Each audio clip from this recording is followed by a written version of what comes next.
তিনি ছিলেন মধ্যম আকৃতির সুঠাম দেহের অধিকারী একটি মানুষ। তার চুলগুলো ছিল ঘাড় পর্যন্ত প্রলম্বিত, হালকা হালকা কোঁকড়ানো। তিনি যখন চুলের ভিতরে তৈল দিয়ে আছড়াতেন মনে হতো মৃদুমন্দ ঢেউ দেখা যায়। তার কপাল ছিল চওড়া, ভ্রুগুলো ছিল জোড়া ভ্রু, ধনুকের মতো বাঁকা। চোখের পাতাগুলো ছিল ফুটন্ত গোলাপের গোলাপি রঙের এক একটি পাপড়ির মতো। তিনি কখনো বা যখন চোখের পলক ফেলতেন মনে হতো মৃদুমন্দ বাতাসে গোলাপ পাপড়ি যেন দোল খাচ্ছে। তার চোখের সাদা অংশ ছিল রক্তিমাভ সাদা, কালো অংশ ছিল কৃষ্ণ কালো। তার নাকটা ছিল খাড়া, নাকের ছিদ্রগুলো ছিল ছোট ছোট। নাকের নিচে ছিল সরু চিকন গোঁফ, গোঁফের নিচেই সেই গোলাপি রঙের ঠোঁট। তার ঠোঁটগুলো যখন কখনো বা মুচকে হাসত, গোটা পৃথিবীর মানুষ অবাক বিস্ময়ে দেখত গোটা পৃথিবীতে যেন বিজলি চমকিয়েছে।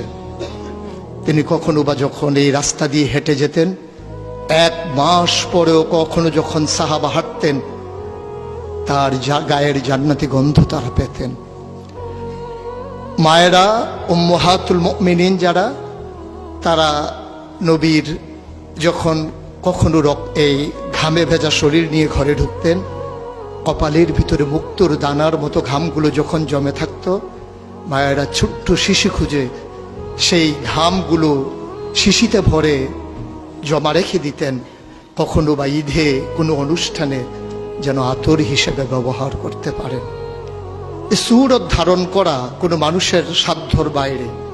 কখনোই কোনো মানুষ এই সুরত ধারণ করতে পারবে না চেষ্টা করলেই। কিন্তু তার সিরত যেটা অনুকরণীয়, অনুপম আদর্শ, তিনি এসেছিলেন এই জন্যে ওয়ামা আরসালনাকা ইল্লা রাহমাতাল লিল আলামিন। তিনি ছিলেন রহমত গোটা ধরনীর জন্যে। যেমন করে আল্লাহ বলেছেন, ফাবিমা রাহমাতিন মিনাল্লাহি লিনতা লাহুম ওয়ালাউ কুনতা ফাজ্জান গালিজাল কলব লানফাদ্দু মিন হাওলিক ফাআফু আনহুম ওয়াস্তাগফির লাহুম ওয়াশাওিরহুম ফিল আমর ফাইযা আযামতা ফাতাওয়াক্কাল আলাল্লাহ ইন্নাল্লাহা ইউহিব্বুল মুতাওয়াক্কিলিন। তিনি এসেছিলেন তেমন করে। কেন তাকে পাঠানো হয়েছিল? আল্লাহ নিজেই বলেছেন, লাকাদ কানা লাকুম ফি রাসূলিল্লাহি উসওয়াতুন হাসানা। তিনি ছিলেন মডেল, তিনি ছিলেন আইডল, তিনি ছিলেন আইকন, তিনি ছিলেন অনুপম আদর্শ, তিনি ছিলেন উসওয়াতুন হাসানা। তিনি গোটা মানব জাতির জন্য সকাল থেকে সন্ধ্যা, রান্নাঘর থেকে সংসদ ভবন, তার জীবনের ব্যক্তি জীবন, পারিবারিক জীবন, সমাজ জীবন, রাষ্ট্রীয় জীবন, অর্থনৈতিক জীবন, ইন্টারন্যাশনাল রিলেশন, সকল ক্ষেত্রে তিনি ছিলেন আদর্শ, তিনি ছিলেন মডেল, তিনি ছিলেন আইকন।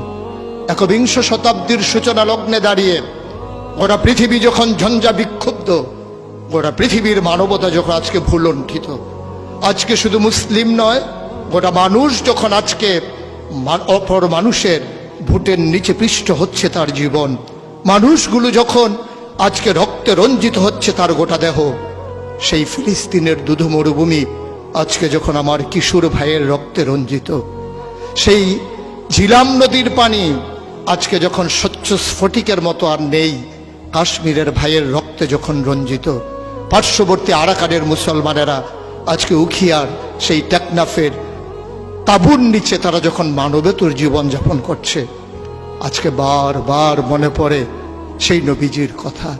তিনি যদি আজকে আসতেন কোনো একটা ভূখণ্ডে, আমরা যদি দৌড়ে দৌড়ে তার কাছে যেতে পারতাম, গোটা মানবতা যদি বলতে পারতাম মুক্তি চাই, স্বাধীনতা চাই, ভোটের নিচ থেকে জীবন চাই, তিনি হয়তো আঁকড়ে ধরে বলতেন এখানেই শান্তি, চলে এসো উদখুলু ফিস সিলমে কাফা, তাহলেই তোমাদের জন্য প্রশান্তি, তাহলেই তোমাদের জন্য মৃত্যুর, স্বাভাবিক মৃত্যুর গ্যারান্টি।